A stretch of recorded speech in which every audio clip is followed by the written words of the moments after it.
There's other energies or entities around you that do not want you to believe that you are who you say you are, because when you fully express that, you're going to be bigger than them.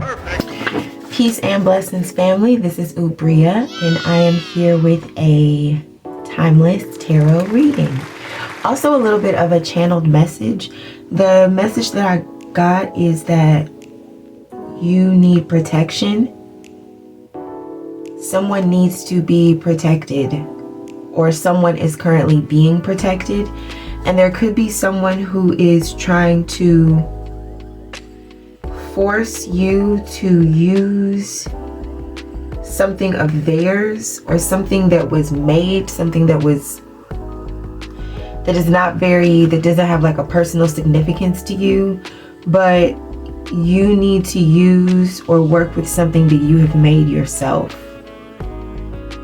So if this is something about using your own tools, not using someone else's tools. Yeah. Something about the only person that you can trust. And I don't mean this in a very dramatic way, like someone's out to get you. Although, I don't think that I do, but only you know your situation. But there's definitely just something about protection. You need to protect yourself. You need to protect your thoughts. Someone could be trying to get you to use their thoughts instead of your own thoughts. You really need to think for yourself at this time and trust like what you can see, taste, touch. Trust what you've made yourself. If this is about eating, this could be about eating. Don't eat someone else's cooking. Eat your own cooking. Just eat what you have made. Use what you've made. Yeah. Alright. So I'm going to get an oracle card to crown the reading. Please give me an oracle card for the collective. Okay, we got from the Wizard of Oz, there's no place like home.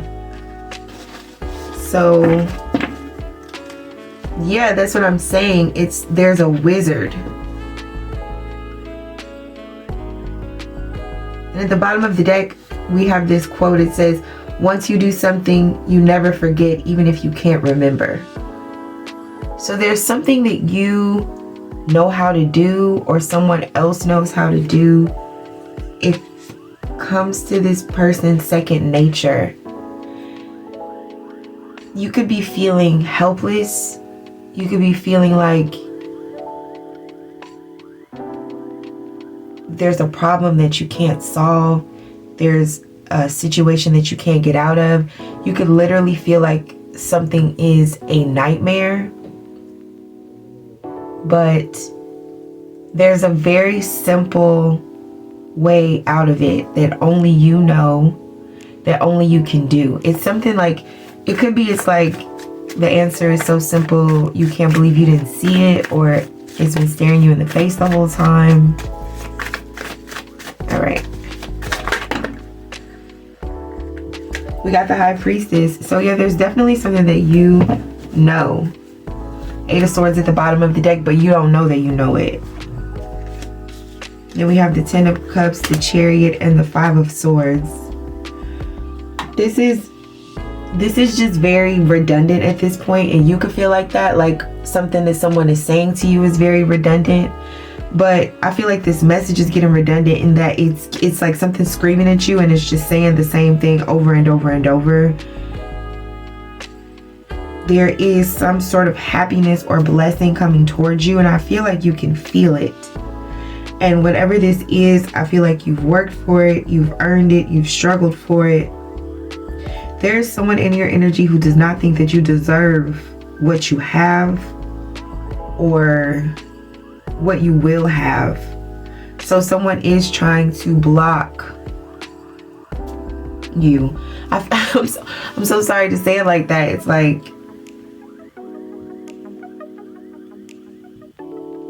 because it just feels so cliche, but that is the situation.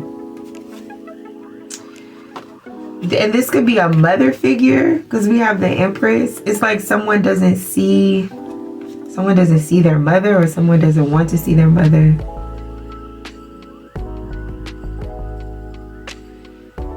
Someone doesn't look like their mother. Somebody could be questioning paternity. That is, oh, that's a whole nother story. But I am seeing that as well. But it's that kind of thing. Like when I say someone could be questioning paternity, it's kind of like, take that as in a more spiritual sense. Someone feels like they don't know who they are. And we do have there's no place like home as this oracle card. So somebody could feel like they don't belong where they are. They don't belong with a family or their family.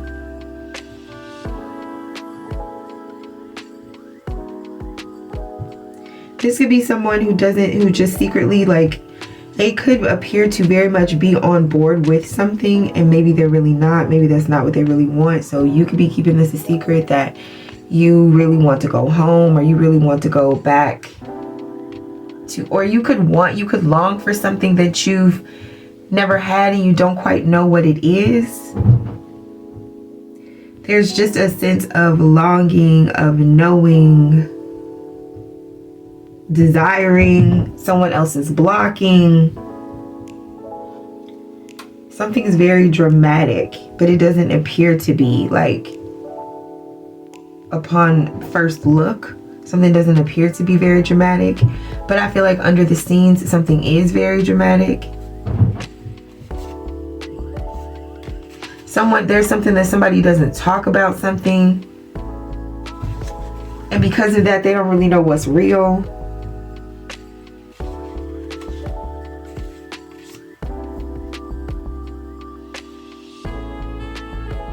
So someone could be feeling like someone doesn't necessarily want to be where they are, or want to be in the situation that they're in, but this person is kind of like really forcefully forcing this narrative of happiness. This could be you watching people on social media and they're like, everybody's so happy, everybody's so perfect. They're pushing this narrative of happiness and joy and perfection and ease and the easy life and the soft life. And someone's like, that's not real, that's not reality.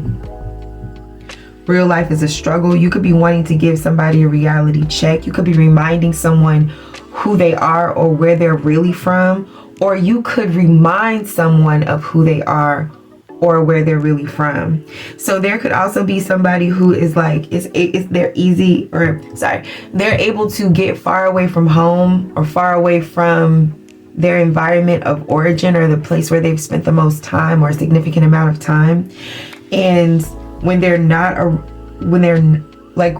leave that space, it's very easy for them to pretend, or not, I don't want to say pretend, it's easy for them to express a different part of themselves, a part of themselves that they cannot express in that home environment.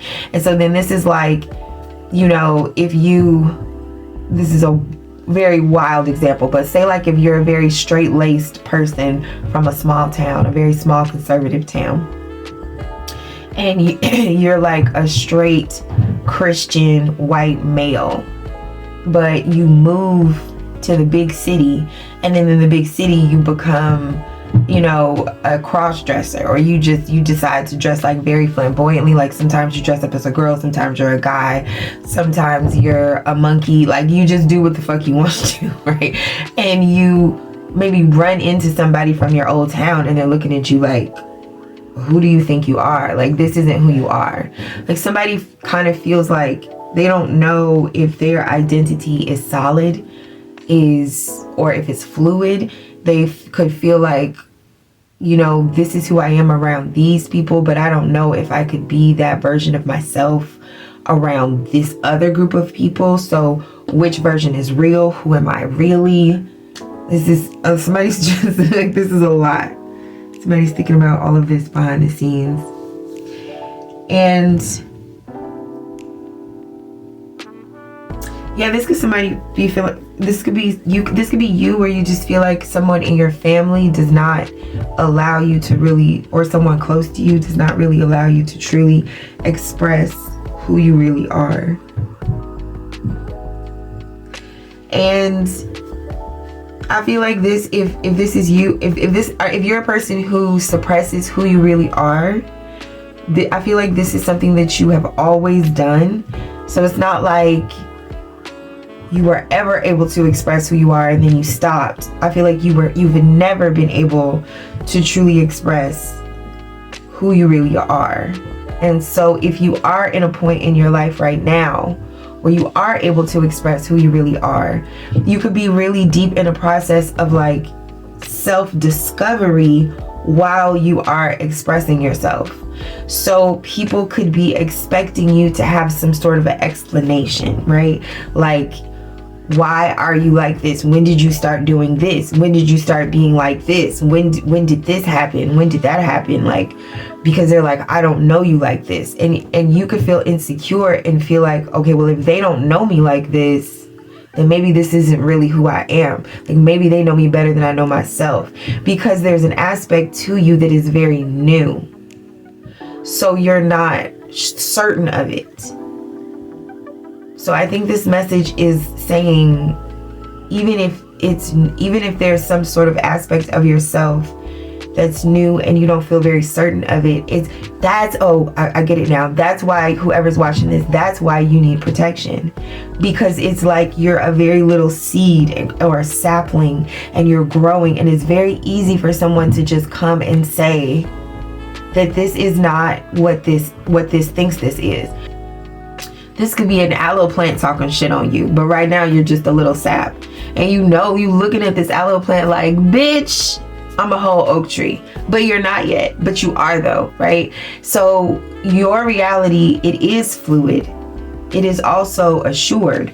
But in the meantime, you do need protection. You do need to protect your thoughts and your heart, because it's your heart that makes you keep growing through all these challenges and obstacles that will try to tell you that you're not who you say that you are and who you know that you are. So you have to protect your heart. So you can't be, talking to everybody. You can't share your dreams with everybody. So you could appear to be very quiet, very mysterious with this high priestess here. But you just can't. You'll know your people, right? You'll know your weird ass people. You'll find your Tin Man. You'll find your lion. You'll find your scarecrow, right? You'll find your people. With this, there's no place like home. You will. But in the meantime, there's also munchkins. There's wicked witches. There's flying monkeys. There's all sorts of shit out there, right? So you can't just be out there talking to everybody and sharing your dream and your hope with everybody, because there is like a lightheartedness, that's why I say protect your heart, because there's a lightheartedness to you, because it comes from the confidence that as long as you follow this yellow brick road, as long as you follow this path that has been laid out for you, as long as you follow this blueprint of this seed, and the oak tree is laid in the print, the blueprint of the oak tree is laid in the seed, right? As long as you just follow that, what God has already designed you to be and to do, your return home to the glory and here's the thing, and this is what I was saying when I was saying it's a process of self-discovery. It's a home you've never been to. You are discovering yourself as you are experiencing yourself, as other people are also experiencing you and experiencing this change in you. So you can't really explain to them why you're changing, because you're figuring it out yourself. You're discovering yourself. So you need protection while you do that. It's like you're in the womb, right? And the mother has to protect the baby. Okay. So the mother. There's something about a mother's protection. There is something about a mother's protection. If you are one of us whose mother is on the other side, you need to know that your mother is still your mother. And there's no place like home. So there's literally nothing to be afraid of. I feel like not even death. Because if your mother's here, then she's here and you got your mom. And if she's dead, if you die, you got your mom. Our mothers, if you are following through like the natural path of life where you outlive your mom, You could also be somebody who's grieving, like maybe you really miss your mom. Don't make me cry. I know who you are, and don't make me cry. I'm doing this reading. Okay, if you are somebody who really misses your mom, you need to know that your mom is with you. And that fact is what makes her your mom. Right? You get that?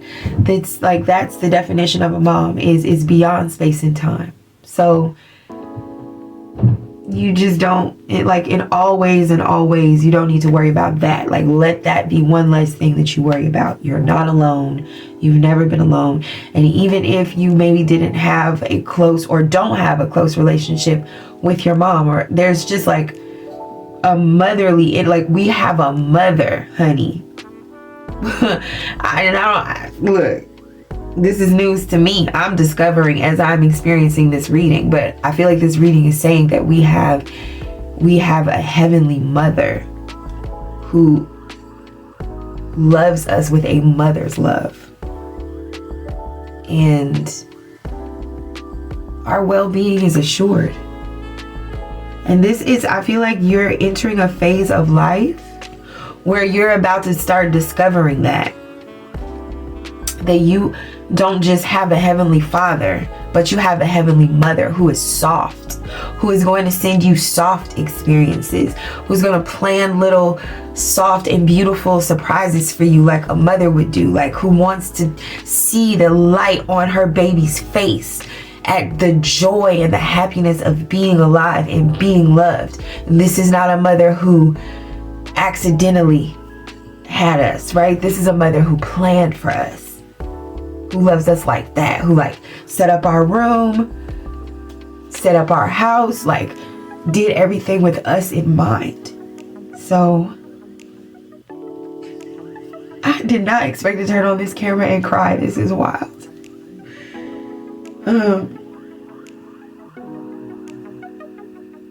So yeah, that's the message that's coming through. That's what you need to know,